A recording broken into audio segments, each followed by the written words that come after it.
Hey everyone, so it's Hearth and welcome back to my channel. Samhain is my favourite time of year. You might have noticed I've got the fake candles out. You can't see it. There is a pumpkin on the wall up here. I'm wearing my classic black and orange because it is my favourite time of year. Spooky ooky season is the best. And this year, I actually wanted to try looking at seasonal foods and seeing if I could make them for myself. And I stumbled across soul cakes. This is something I've heard of before, but I've never really looked into, and so this year I wanted to give it a go to make them myself.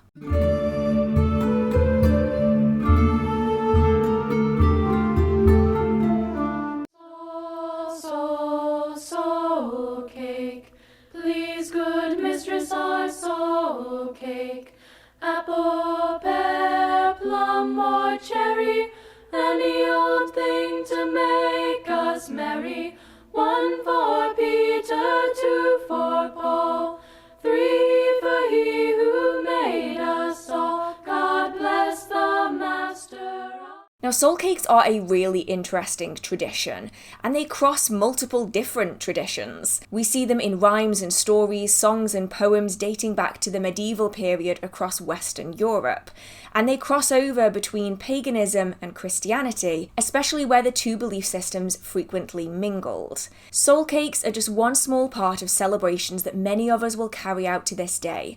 Some of us know it as Samhain or Samhain, others as Halloween. For some it's All Souls Eve and others All Souls Day, but alongside apple bobbing, lighting up turnips as an earlier form of the modern jack-o'-lantern to help guide wayward spirits home and protect against unwanted spiritual encounters, and dressing up in costume, it seems like soul cakes are the one thing that got left behind. While we don't know the true origins of soul cakes, not where they actually originally came from, many believe that they existed in the medieval period, with some believing that their origins may go back to 1000 BCE, although there is not much record of this. What we do know is that throughout the medieval and Tudor period, we have poems, stories, rhymes, and songs. We even have recipes that have been left over, and so we know that at least from this period in history, soul cakes were a thing, and they were still given as gifts, especially in the northern parts of England, till at least the 1930s, and many people will still carry out these traditions to this day. The most popular association with soul cakes is known as souling. Now, it's believed that souling, as we see it today, is actually an adaptation on the much earlier mumming. Now, mumming was carried out by many of the poorer people of communities. They would dress up in costumes, these might be ghouls and ghosties, demons and spirits, and they would perform for the people in their town and village. And as payment for their performances, they would often be given gifts of food or money, particularly that of soul cakes. Now, you might see the similarities here to the modern day trick-or-treating, children going to a door wearing costumes and asking for something in return, and it's likely that mumming was one of the origins of the modern day trick-or-treating. Now, soul cakes are not only associated with these earlier traditions, but also with the seasonal events of the year. Samhain is the third harvest festival, and it's often associated with turnips, which were often carved with faces on them to protect against and guide the dead home, but it's also associated now with dry seeds and nuts, as well as spices like clove, cinnamon, and nutmeg, many of which end up in soul cakes. Now, while soul cakes may cross many different traditions, we can make them our own, and they can be given as gifts to other people, eaten as part of our Dumb Supper celebrations for Samhain, or given as offerings to ancestors and spirits. We can incorporate this tradition into our kitchen witchcraft, and you can imbue all of the ingredients with magical properties associated with this time of year. Now, there are so many recipes out there. I sifted through what feels like hundreds, and they vary from very traditional Tudor recipes with their very old-fashioned wording, up to highly adapted modern-day recipes that contain ingredients that I've not even heard of. So ultimately, I settled on one that I thought was fairly simple for me to carry out, and also fairly simple for you to replicate too if you would like to include this in your celebrations. Now, I know that for this year I'm posting this rather late. This month has completely run away with me, but a lot of these ingredients people will have in their homes generally. It contains butter, sugar, flour, mixed spice, and raisins. And even as a complete novice baker myself, I found it fairly easy once I got going. To start with, we need to measure out our ingredients. Now, ideally, you would want to be doing this at the very start. I found myself doing it as I was going, which made it a little bit more complicated. But we need 175 grams of butter, 175 grams of caster sugar, 3 egg yolks, 450 grams of plain flour, 2 teaspoons of mixed spice, and 100 grams of currants. We will need a little bit of milk as well, but that's going to be later, and there's no real measurement for that. It's very much just eyeballing it.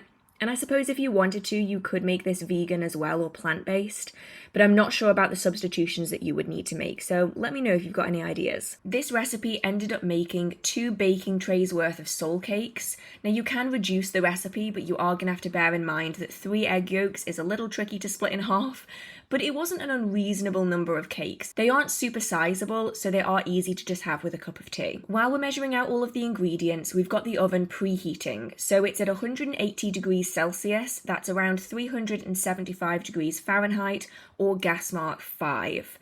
And once the ingredients are all gathered together, we're going to start mixing things together. And this is the bit where the recipe started to confuse me, mostly because recipes typically assume that you already know a little bit of what you're doing. And when I say I'm a novice, I mean I am a complete baking novice. I made cookies for Yule last year, and I know that I made bread and I made crumble earlier in the year, but I still don't know what I'm doing. So we need to start by creaming together the butter and sugar. I started doing this with spoons, just so that I didn't end up with sugar absolutely everywhere. And then I moved on to using an electric hand whisk. Now you can definitely do this by hand. I know that I have done it before with just wooden spoons, but it's going to depend on what you have access to. And if you have one of those fancy pants stand mixers, you're definitely going to get this done a lot quicker than I did. Once that's been creamed together, we then beat in the egg yolks one at a time. This was a little bit harder for me to do because some of the egg yolks ended up breaking, but I just kind of eyeballed it. It all ended up fine in the end. Essentially, as long as you mix things in gradually, that's all you really need to do. We then need to sift together the flour and the mixed spice. Now I could have mixed this all in one go, but I did kind of mix in the spice separately, so I stirred it all through afterwards just to make sure the spice was fully incorporated. As someone that has already tasted this recipe though, I would say that you can get away with adding a little bit more spice in if you want to. It's a very subtle flavour, so if you want subtly spiced, use 2 teaspoons. If you want a little bit more spice, I think you could probably get away with 4, but obviously I've not tested this, so please do not take my word for gospel. Once that's all combined, you then mix it in with the butter, sugar and egg yolk mixture, and then you start whisking that all together. My recipe actually didn't say to whisk it together, it just completely skipped that step and I was fully confused for about 5 minutes, but you are meant to whisk this together at this point. Now at this point, we're no longer going to be using the electric whisk, and we're instead going to be stirring in the currants by hand. Now once again, as with the spice, I think you could get away with more currants if you wanted to. I didn't think there were quite enough currants in this recipe for my taste, but I suppose everyone's going to be different. We also struggle to find currants here in regular shops, so I just used raisins and they worked really well. Once the raisins are very loosely mixed in, we're going to be starting to add in the milk. Now this isn't a set amount, it's just enough milk to combine the mixture together. So you want it to be a little bit sticky so it forms a dough. I think I ended up using a little bit too much milk for this because it did become overly sticky. So go in small amounts to get started till you know how much you're going to need, and you're going to want to combine it with your hands because at some point doing it with a spoon just doesn't work, and expect that this is going to stick to everything that you own. But once it's all combined and you're happy with the dough, I took small segments of it and I rolled it out onto a floured chopping board so that I could start cutting it out with a circular cookie cutter. I ended up rolling it out till it was about 1 centimetre to 1.5 centimetres thick. They are designed to be slightly bigger than shortbread and shorter than scones. So I ended up going for about 1.5 centimetres. And then I did flour the cookie cutter just to give me a little bit of an extra chance to get them out because this dough was very, very sticky. Once they were all cut out, I formed the leftovers into substantially sized soul cakes. They were a little bit chunky. And then I rolled them all out onto a parchment paper covered baking tray. And then on the tops of them, I carved into them crosses and pentacles. Now, crosses are traditional because these are often seen in Catholic tradition. They're still used today by many Christians during All Souls Day, and so the cross is considered particularly traditional, but I did want to mix it up a little bit and honour some of the pagan past by carving a few pentacles into the tops of them with a sharp knife, and then brushing them over with some milk mixture just so that they went nice and brown and golden on the top. They were then put into the oven for 10 to 15 minutes. Now, we found that actually 20 minutes was maybe best for this because they were not golden at all before that point, but I think it's very much going to depend on your oven. We then let them cool on a wire rack, and my parents had some of them, I had some of them. I know that all of my parents' ones disappeared in about a day. They vanished so quickly, and they are just really nice. I was expecting them to not taste of that much. I think you could definitely get away with adding more spice into them if you wanted to, but you can make these your own. There are so many different variations on the recipe out there that add so many additional ingredients. So those are the soul cakes all finished, and they're actually really nice. I wouldn't necessarily call them a cake as we see it today. I would say that they're a cross between a shortbread and a scone, or a scone for people who live elsewhere in the UK. And they were quite dense. I would say that they're probably the kind of thing you'd want to have with a cup of tea, perhaps a hot chocolate, maybe even a seasonal spiced drink, if that's something that you are particularly interested in. But yeah, really interesting. I really enjoyed learning about the history of it because I never really looked into it before. And you get to see all of the connections between different things like apple bobbing and carving of turnips and pumpkins, because a pumpkin is a new addition to celebrations. It isn't something that would have traditionally been used. And it just reminds me of the reasons why people used to dress up in costumes. There's a lot of whys that are missing from modern day Halloween celebrations, and so I think it's just really interesting. Plus, I love the spooky season, so I have to get invested. If you have your own recipe for soul cakes, let us know.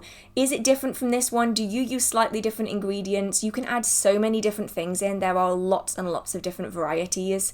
And I would love to know what you're planning on doing this Samhain season. Are you going to be making soul cakes, or are you going to be doing something completely different?